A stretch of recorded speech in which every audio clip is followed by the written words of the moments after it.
Himkos, selamat datang di High Talk Himaikos Talks.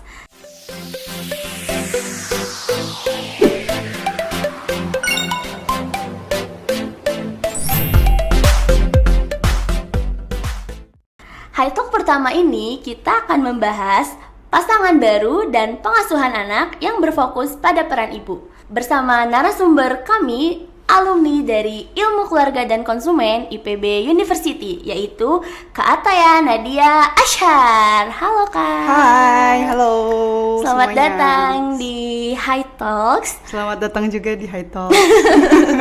Apa kabar Kak Ataya? Kabar baik, alhamdulillah. Alhamdulillah. Ana gimana kabarnya? Alhamdulillah baik juga Kak. Jadi tadi Kak Ataya kesini sama siapa atau sendiri aja? Aku sama suami, alhamdulillah. Oh iya, kan kebetulan katanya baru nikah nih. Nah, gimana nih perasaannya jadi pasangan baru terus udah jadi istri orang? Udah jadi orang. Oke, wow. Kalau misalnya ditanya perasaan, mungkin ini relate sama para pasangan baru ya. Kami masih berbunga-bunga sekali. Gitu. Apalagi khususnya atas izin Allah, aku menikah sama suamiku itu tanpa pacaran gitu ya. Kami pakai proses ta'aruf yang benar-benar tidak bertemu sama sekali gitu. Bertemu itu ya hanya proses ada di dalam ta'aruf itu ada namanya proses nazar gitu ya. Lalu juga khitbah. Setelah itu kita nggak ada chat-chatan sama sekali. Bahkan setelah akad nikah, obrolan pertama yang aku sampaikan ke suami itu adalah, "Bang, izin save nomor WA-nya ya." gitu. Jadi bener-bener berbunga-bunga banget gitu ya. Tapi memang kalau teman-teman IKK yang lagi mendengarkan ini pasti tahu banget gitu ya, bahwa yang namanya perkembangan keluarga tahap awal itu kita masih ada menutupi jati diri dulu gitu ya. Masih ada yang kayak aku harus terlihat dewasa gitu. Terus ternyata suamiku juga demikian gitu. Dia harus terlihat lebih hebat dalam memanage emosinya daripada aku gitu. Dan sampai akhirnya ketika kita dihadapkan suatu kondisi yang ternyata kita tidak bisa menahan itu, kelihatan deh aslinya gitu ya. Jadi aku masih di tahap awal nih gitu ya, tahap awal pernikahan, masih di stage 1 dan masih masih berbunga-bunga, tapi tentunya masih ada banyak tahap perkenalan yang harus kita laluin sih, seperti itu. Wah, seru banget ya jadi pasangan baru kayak gitu. Nanti teman-teman juga bakal ngerasain apa yang Kak Ataya rasain. Kita temanya pada High Talk ini yaitu pasangan baru dan pengasuhan anak atau keseimbangan pada peran ibu. Nah, Kak Ataya sendiri kan nanti akan menjadi ibu dan sekarang lagi hamil juga ya Kak. Selamat atas terima kasih banyak. Nah, membicarakan tema ini pasti tidak luput dari berita yang sedang viral, yaitu ada kasus baby Jaylin yang ditinggal ibunya sendiri selama 10 hari dan ibunya tuh pergi sama pacarnya. Terus sama kasus anak yang ditenggelamkan oleh pacar ibunya, yaitu seorang anak laki-laki yang sedang berenang sama pacar ibunya. Dan itu tuh masih warawiri ya kasusnya, soalnya masih ditangani sama pihak kepolisian seperti itu. Nah, tanggapan kakak terhadap kasus tersebut tuh gimana sih melihat, wah ini berita tuh rata-rata ada sangkut pautnya sama pasangan baru gitu. Satu persatu dulu kali ya, Iya, kita boleh bahas ya. dari baby Jaylin. Oke, kasus baby Jaylin itu kan kebetulan kasus internasional ya, yang terjadi di luar negeri. Aku agak lupa tepatnya di negara mana gitu ya, tapi itu cukup menggores empatiku gitu ya. Nggak hanya sampai simpati aja, tapi sampai ke empati gitu, karena aku waktu itu sempat nangis juga pas tahu itu terjadi gitu kan. Apalagi pas lagi di persidangan pun ibunya ya feeling guilty gitu kan, karena pas disampaikan oleh hakim persidangan gitu ya, itu disampaikan bahwa anaknya itu bersama pup yang berserakan kalau nggak salah gitu ya. Terus ya pastinya dengan kondisi rumah yang berantakan juga gitu. Itu cukup merisaukan aku gitu kan, dan itu menjadi pastinya setiap kejadian itu kan membawa pelajaran baru ya gitu. Itu jadi evaluasi juga buat aku bahwasanya nanti ketika aku melahirkan gitu ya, ketika akhirnya anakku sudah lahir, aku harus sudah berada di tahap siap gitu. Dan untuk berada di tahap siap itu prosesnya harus dilaluinya dari sekarang gitu kan. Harusnya ya, proses apa aja gitu ya harus dilaluin. Yang salah satunya adalah aku harus rilis terhadap trauma masa kecilku gitu. Karena mungkin teman-teman pernah dengar, Ana juga mungkin pernah dengar gitu ya. Ada yang bilang jangan sampai kita itu anak kecil mengasuh anak kecil. Pernah dengar ya? Pernah. Ya kan gitu. Jadi makanya kenapa dari aku pribadi kita harus rilis inner child, our traumatized juga di masa lalu gitu. Karena kalau nggak salah ibunya Jaylin ini pun healing ya. Iya betul, nah, gitu sama kan. pacar barunya. Jadi mungkin apa ya, dia ada hal yang dia tidak bisa kelola gitu ya dalam mengurus emosinya gitu. Bahkan salah satu saksi di dalam persidangannya pun ibunya Jaylin itu kan gitu. Jadi neneknya si Jaylin itu pun menyampaikan bahwa anak saya memang punya masalah mental gitu. Jadi memang benar salah satu proses yang harus disiapkan untuk menjadi ibu yang siap itu adalah kita harus bisa rilis dulu terhadap inner child. Mungkin ini mudah untuk disampaikan gitu ya, tapi sebenarnya itu sesuatu yang menantang karena di setiap kita mau merilisnya. Jadi sebenarnya releasing inner child itu bukan menghilangkan kejadian masa lalu yang menghadirkan trauma itu gitu. Karena kejadian itu kan sudah terjadi ya, nggak mungkin hilang gitu. Tapi releasing inner child itu adalah a moment when ketika kita mengingat kejadian yang trauma itu, tapi kita udah nggak sakit lagi gitu kan. Tapi kita justru udah legowo, udah ikhlas, bahkan udah menertawakannya gitu, kayak pernah ya aku kayak gitu gitu kan. Jadi itu kita udah dealing lah ya with ourselves gitu. Jadi untuk kasusnya Ibu Jaylin sendiri itu ngasih pembelajaran banget ya buat aku gitu, untuk nantinya mendiskusikan sama suami juga gitu ya, untuk saling berbagi peran gitu ya. Kalau misalnya salah satu dosen kita bilang harmonisasi peran gitu ya, harmonisasi gender gitu. Kemudian untuk kasus yang selanjutnya tadi yang anak yang ditenggelamkan oleh pacar ibunya. Nah, oke. Sebenarnya di situ dititipkan ya. Iya. Jadi ibunya tuh menitipkan anaknya ke pacarnya gitu ya. Diajak berenang. Ada anak dari pacarnya juga yang perempuan yang melihat kejadian tersebut. Oke. Ini sebenarnya miris banget ya, karena memang di lingkungan sosial kita sendiri, di masyarakat kita, kita tuh masih melumrahkan adanya ya tadi ya hubungan sebelum pernikahan itu sendiri gitu ya, sehingga sebenarnya memang kan tujuannya untuk mengenal laki-laki itu gitu ya, berharapnya laki-laki itu kelak bisa menjadi suaminya juga, bakal jadi ayahnya si anak juga gitu kan. Mungkin aku to be honest nggak menelusuri lebih dalam case ini gitu ya, tapi bisa jadi ibu ini ingin laki-laki itu sama anaknya membangun bonding ya, gitu betul. Ya. Tapi untuk membangun bonding sendiri itu perlu tahapan loh gitu. Tahapan yang awal banget adalah kira-kira kedua belah pihak siap nggak untuk ngebangun bonding satu sama lain gitu ya. Kayak misalnya anak kita belum kenal nih sebelumnya gitu ya, kan kita mau ngobrol gitu kan, Ana ngechat aku dulu, itu sebenarnya adalah salah satu tahap buat bikin bonding gitu.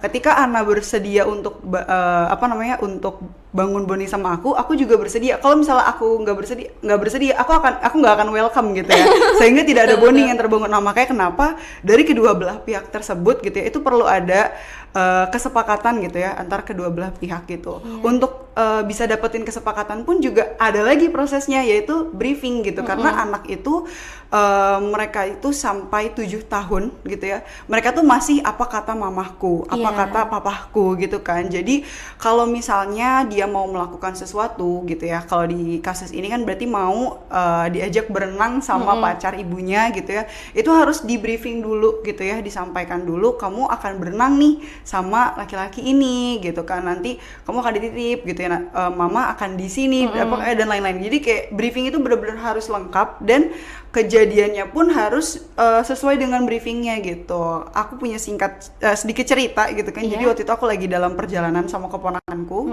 Waktu itu dia masih 2 tahun gitu ya. Kita naik mobil gitu kan. Nah, dia tuh suka banget buat duduk di samping supir. Kan aku duduk di situ ya. Dia duduk di pangkuanku. Terus dia tuh suka mencet-mencet radio. Nah, di situ aku bilang, ponakanku gitu ya. Ini semua yang radio ini hanya boleh dipegang oleh pak supir aja, which means ayahku atau datuknya dia, kakeknya dia gitu kan. Sampai oke, dia paham, oke, berarti dia tidak boleh menyentuhnya gitu. Terus karena aku yang ngatur lagu, aku mencet volume, dia ngelihat, loh Imo, tantenya kan bukan supir gitu kan, kok dia nyentuh gitu, kok dia nyentuh. Akhirnya dia ikut nyentuh juga. Terus langsung disampaikan lah sama kakakku, kan briefing kamu yang boleh nyentuh hanya supir ya. Aku langsung kayak oh my god. Jadi memang tadi ya, untuk bisa sampai ke kesepakatan dua belah pihak itu harus ada briefingnya juga gitu. Jadi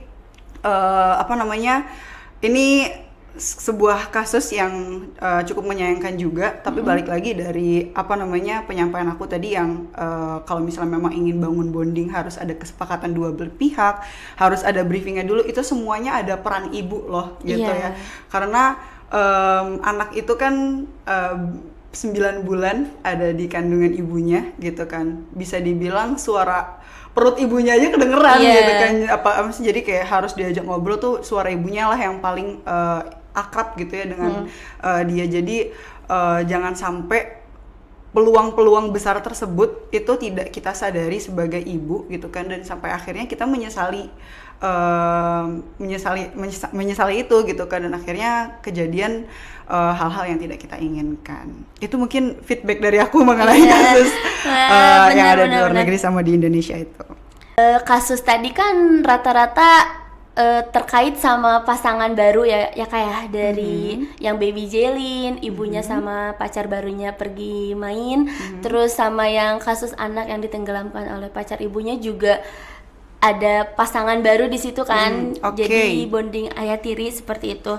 Nah, pendapat kakak tuh gimana sih mencari pasangan hidup yang tepat gitu, kalau apalagi atau terutama jadi buat single parent yang baru gitu? Oke, ini cukup banyak nih ya. Pertama, mungkin harus diluruskan dulu gitu ya, bahwa pasangan baru itu adalah pasangan yang berada di hubungan pernikahan.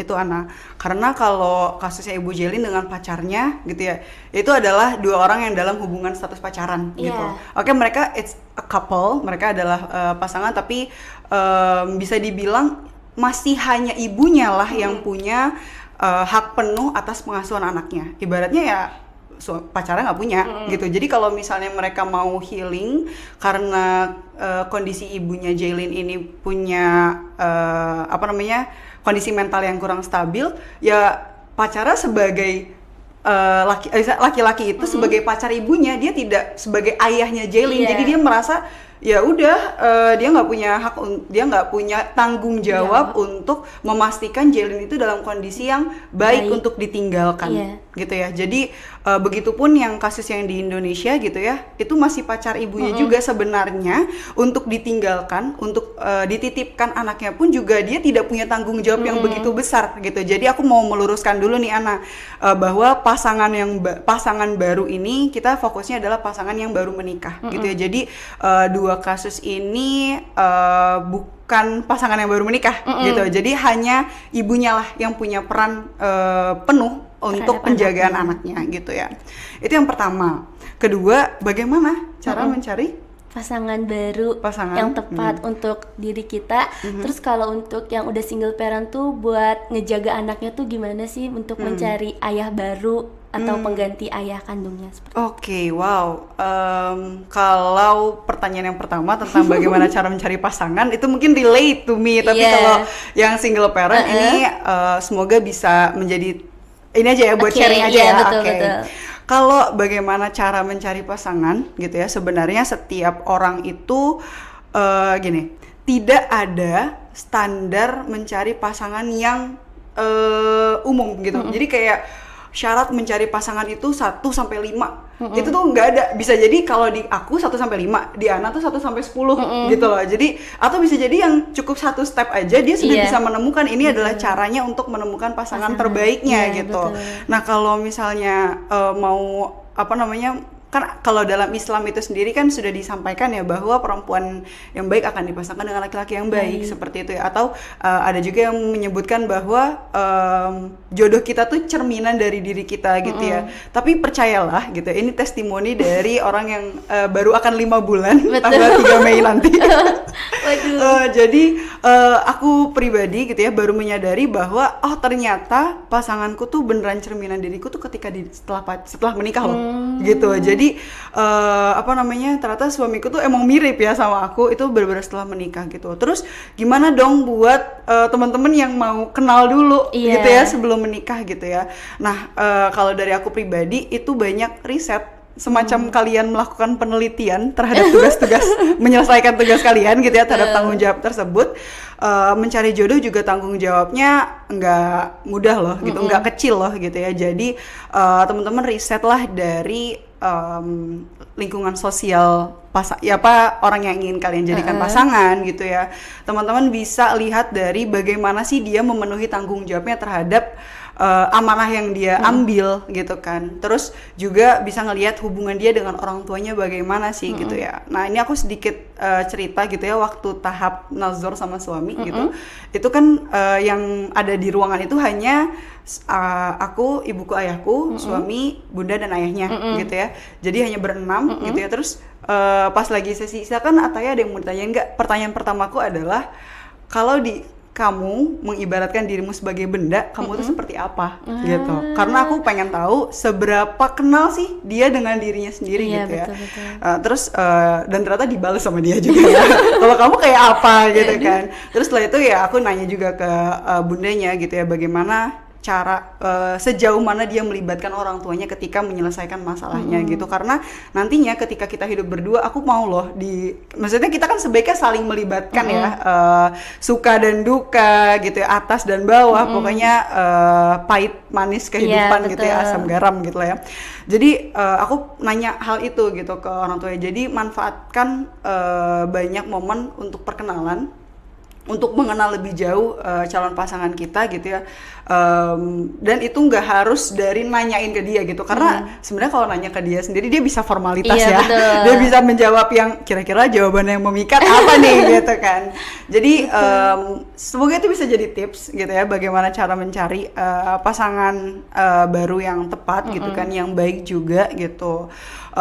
Dan kenapa sih harus riset gitu ya, karena kalau kita pakai riset, bagiku kita jadinya mengedepankan logika kita terlebih dahulu. Kalau kita nggak pakai riset tapi kita komunikasi, kita bertemu berdua, chatan berdua, yang ada kita mengedepankan hati kita duluan gitu. Berapa kali ya dalam momen di dalam hidup kita, mungkin momen di dalam hidup Ana juga gitu ya, ketika Ana mau mengambil keputusan, logikanya tuh begini, otak tuh bilangnya ini gitu, tapi hati aku tuh mau gitu kan. Jadinya memang kita harus belajar realistis juga gitu. Itu yang pertama gitu ya. Kemudian untuk pertanyaan yang kedua terkait dengan single parent untuk mencari pasangan lagi. Iya. Sebenarnya ini didasarin dari kakak sebagai alumni IKK aja gitu. Ilmu yang kakak dapat dari IKK itu boleh ditaruh di pertanyaan yang tadi. Oke. Kalau misalnya ada para single parent, terus bagaimana cara mereka untuk mendapatkan pasangan baru? First of all, make sure bahwa single parent ini sudah di tahap siap gitu ya untuk memulai kehidupan yang baru gitu ya. Karena tadi balik lagi bahwa keluarga itu ada tahapan perkembangannya, which means dia akan berada di tahap satu lagi gitu ya. Jadi diupayakan dia sudah berada di tahap untuk siap juga gitu ya. Kalau misalnya nantinya anaknya gitu ya diasuh oleh orang lain juga gitu, oleh orang lain yang mungkin juga punya pengalaman pengasuhan yang berbeda. Maksudnya gimana? Ketika kita ingin mengasuh anak gitu ya, biasanya pengasuhan yang kita berikan kepada anak kita itu dipengaruhi oleh bagaimana pengasuhan yang kita dapatkan dari orang tua kita gitu ya. Jadi untuk para single parent yang ingin mencari pasangan baru gitu, itu sebaiknya mencari pasangan yang dia juga tadi balik lagi ya, sudah berdamai dengan masa lalunya gitu ya. Yang mana dia memiliki riwayat pengasuhan yang baik gitu. Well, sebenarnya nggak ada pengasuhan yang ideal ya anak betul. Gitu.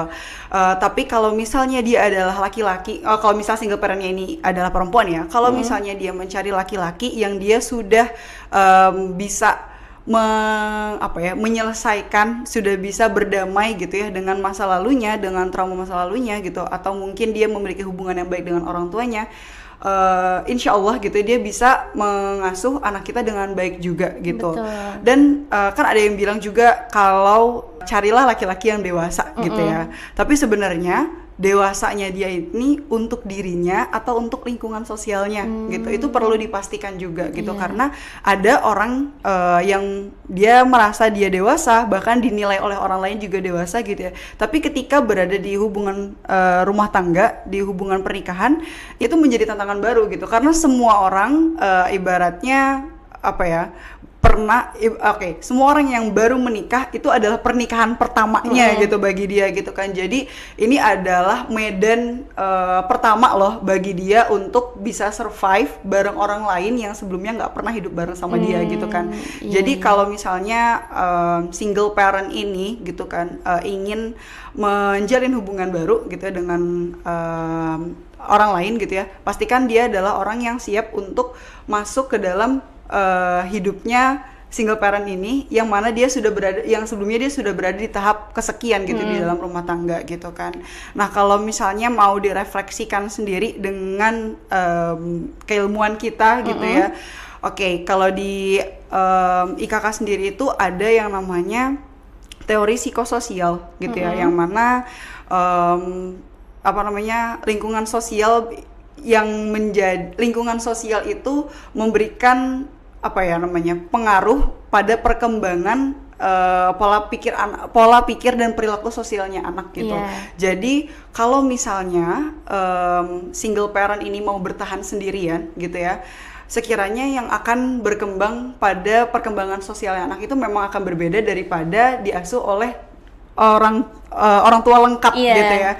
Nah jadi memang ini perlu menjadi pertimbangan. Makanya balik lagi, orang single parent yang ingin mencari pasangan baru itu harus orang yang memahami gitu. Kalau misalnya memang dia ingin membersamai gitu ya anaknya, membersamai dirinya, kira-kira dia bisa nggak sih memenuhi hak-hak sosial yang sebelumnya mungkin awalnya anaknya itu bisa disebut fatherless, motherless gitu ya. Kira-kira bisa nggak ya dia memenuhi hutang pengasuhan yang sebelumnya belum pernah dirasakan atau belum pernah diberikan, seperti itu. Terlebih kan kalau anak itu nggak bisa balik ke masa sebelum-sebelumnya gitu kan ya Kak. Jadi pasangan baru tuh harus bisa melengkapi kebutuhan anak pada saat itu juga gitu.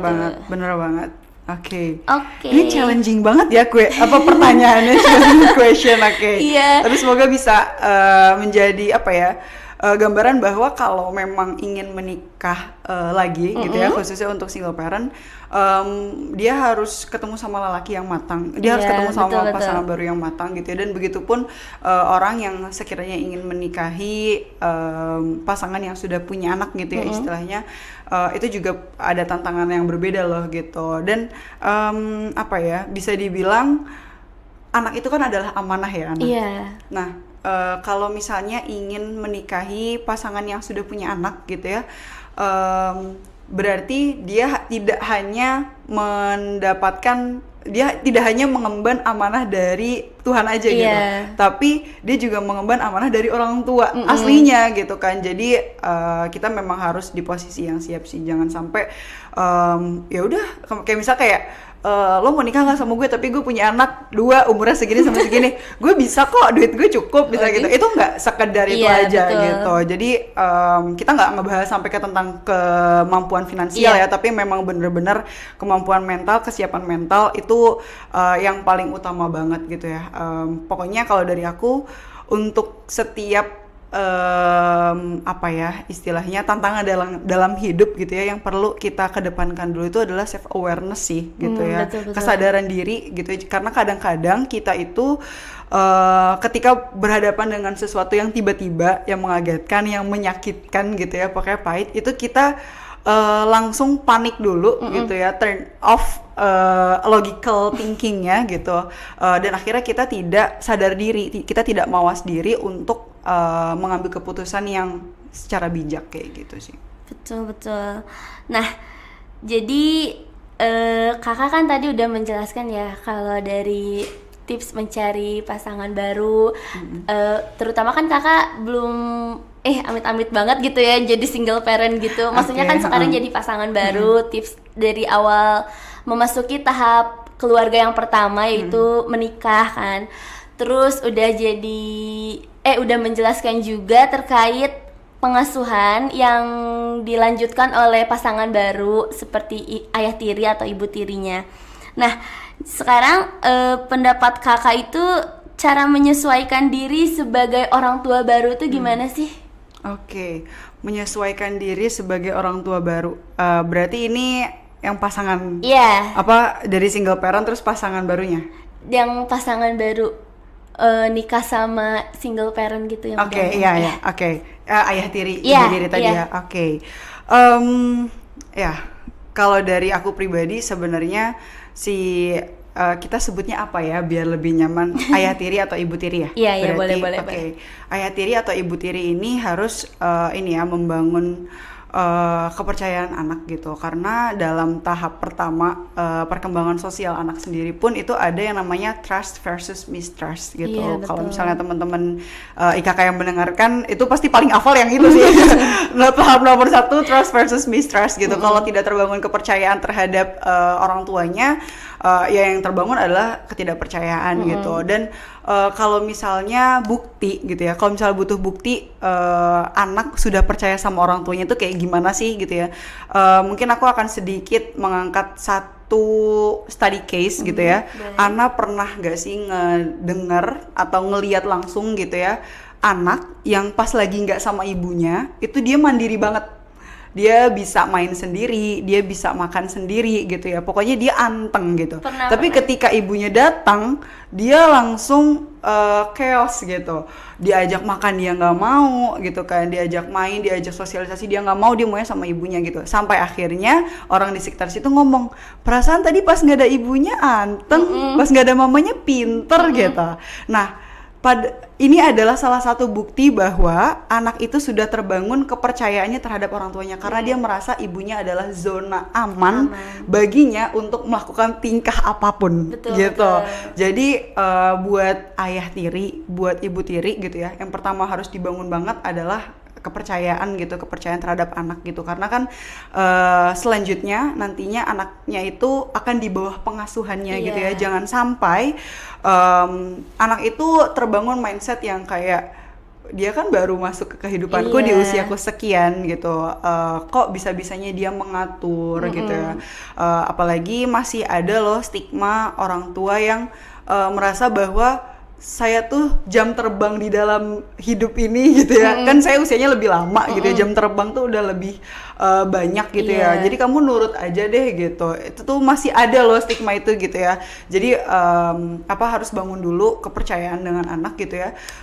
Kemudian empati ya. Jadi empati itu penting banget untuk ada di dalam diri setiap anggota keluarga, alias berarti setiap manusia ya, karena setiap manusia punya keluarga gitu ya.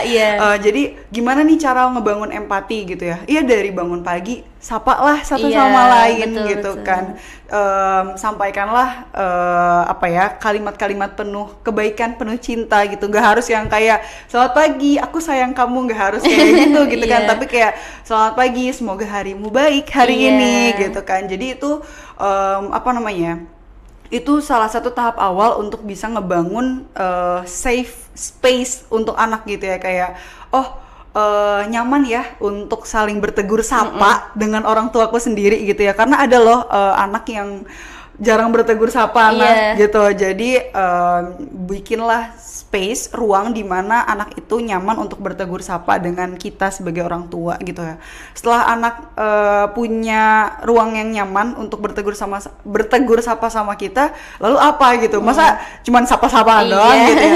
Setelah itu tanyakan gitu ya, gimana harimu gitu ya, apa aktivitasmu gitu ya, apa kendala yang sekiranya sedang kamu alami gitu ya. Itu perlu banget menjadi topik-topik gitu ya yang harus ditanyakan kepada anak gitu.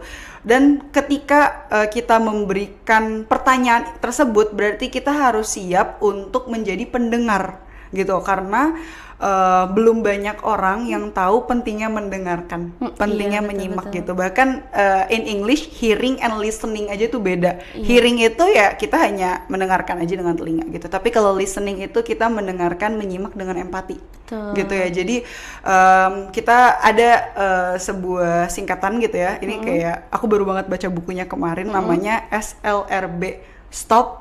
SBLR. Stop, breath, listen, respond. Jadi kita berhenti, kita tarik nafas gitu, karena untuk bisa mencerna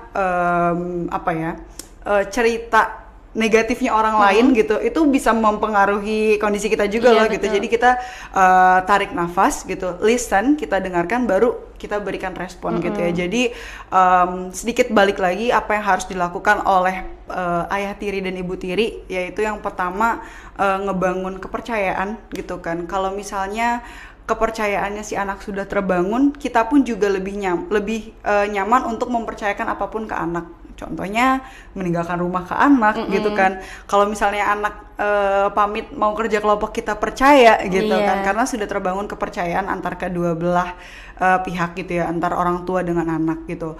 Terus setelah itu membangun ruang aman gitu ya, ruang aman, menjadi pendengar gitu, dan nantinya akhirnya terbangunlah hubungan yang harmonis gitu ya antara ayah, ibu, dan anak itu sendiri gitu. Jadi memang itu sangat menantang gitu ya bagi ayah tiri dan ibu tiri gitu, apalagi kalau misalnya sebelumnya mereka belum punya pengalaman untuk menjadi orang tua gitu. Tapi kita semua adalah long life learner gitu ya, jangan berhenti untuk belajar, karena anak itu tetap akan menjadikan orang-orang yang lebih dewasa sebagai contohnya gitu. Kalau misalnya kita nggak belajar, anak pun juga mau belajar dari siapa? Anak mau belajar, oke, mungkin dari siapanya ada, dari ibu tirinya. Tapi ibu tirinya ini tidak belajar, jadi anak ini mau belajar apa dari ibu tirinya gitu. Jadi teruslah belajar gitu ya, teruslah menyesuaikan diri. Dan mungkin kalau dalam Islam kita bisa berdoa gitu ya, mohon kepada Allah untuk anaknya dilembutkan hatinya gitu, biar kita bisa membangun bonding yang lebih mudah, lebih cepat, lebih singkat gitu ya, karena itu memang jadi tantangan banget sih bagi para ayah ibu tiri gitu. Betul banget sih, kan tadi juga kan di awal tuh kepercayaan dulu ya Kak. Abis kepercayaan kan empati, terus bikin anak nyaman. Betul. Setelah itu kan kayak dikasih pertanyaan untuk ngebangun bonding, terus nanti kelekatannya juga jadi bisa memicu keharmonisan gitu kan. Nah, setelah itu semua, apa sih kesimpulan atau closing statement dari Kak Ataya untuk High Talk kali ini? Oke. Mungkin mau menyapa dulu. Halo Bapak Ibu baru gitu ya. Halo pasangan baru yang mungkin menyimak podcast ini gitu. Semoga podcast ini memberikan kebermanfaatan. Mungkin nggak langsung setelah mendengarkan podcast langsung ada kebermanfaatannya langsung terasa gitu, tapi mungkin bisa di hari-hari selanjutnya gitu ya. Tapi kalau dari aku sendiri, bertahanlah gitu ya, karena prosesnya nggak sedetik, semenit, atau sehari 2 hari gitu. Prosesnya itu pasti butuh waktu gitu. Tapi kalau misalnya kita bisa ngelaluin tantangan hari ini, insya Allah tantangan yang kita dapatkan besok itu pasti juga bisa kita laluin gitu. Jadi hold on, bertahan gitu, karena punya ilmu tapi kita nggak bisa bertahan juga sayang Iya, gitu kan. Jadi percuma. kalau misalnya kita punya pengalaman tapi kita tidak bertahan juga, kita tidak bisa menggunakan pengalaman tersebut untuk melaluinya gitu. Jadi kalau dari aku pribadi, bertahanlah gitu, apalagi ini masih di tahap awal pernikahan kalian gitu. Ingatlah bahwa pernikahan ini adalah ibadah gitu ya, penyempurna separuh agama Iya. gitu. Jadi di saat teman-teman bertahan tersebut, berharaplah bahwa bertahannya teman-teman itu akan bernilai ibadah gitu ya, dan nantinya akan membuahkan hasil berupa keharmonisan antara teman-teman dengan pasangannya. Amin. Wah, seru banget. Yeay. Yeay. Kamu seru ya, aku deg-degan karena Iya, seru banget karena kayak Ana juga pertama kan kayak jadi podcast gini terus sama kakak alumni yang ilmunya udah Masya wah Allah. di IKK itu kan, terus Masya Allah, sedangkan Masya kita kan Allah. baru semester 4 yang masih belajar terus sudah dapat insight banyak banget dari kakak terkait kasus yang 2 tadi sudah dijelaskan, dan sekarang kita udah di akhir dan sampai jumpa di podcast selanjutnya. Terima